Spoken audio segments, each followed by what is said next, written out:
J'ai choisi de rejoindre l'UTC parce que quand j'étais en terminale, j'étais en équipe de France de vélo et que l'UTC proposait un cursus de sport-études. C'était assez intense. Moi, mon rythme, c'était une demi-journée de travail scolaire, une demi-journée d'entraînement.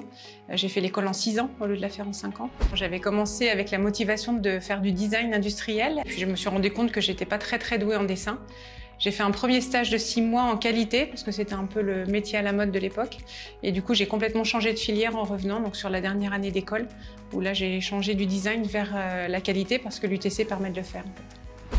Aujourd'hui, je suis directrice qualité du groupe Decathlon. Je m'occupe de toute la qualité chez Decathlon, de la conception jusqu'à la maintenance des produits. En fait. Moi, j'anime en fait les équipes qualité qui travaillent avec les équipes de conception. Donc, comment on conçoit par exemple un vélo, de sorte à ce que le vélo soit qualitatif et sécuritaire pour nos clients. Comment est-ce qu'on le produit? Donc avec les équipes en production dans les pays partout dans le monde pour bien produire le produit tel qu'on l'a défini dans son cahier des charges.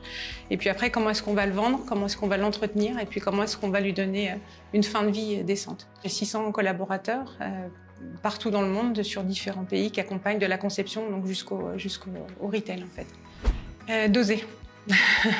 D'oser être ingénieur, d'oser faire des sciences, d'oser envisager le métier d'ingénieur parce qu'il le mène à énormément de choses. Je ne l'ai pas précisé, mais j'ai un diplôme d'ingénieur, mais j'ai aussi un diplôme de maîtresse Montessori pour les 3-6 ans parce que le parcours m'a amené à d'autres opportunités, à d'autres vies, je dirais. Et le diplôme d'ingénieur, je trouve qu'il a cette faculté à nous ouvrir sur beaucoup de choses parce que finalement, il forme un état d'esprit et une façon de résoudre les problèmes plutôt qu'un métier en fait.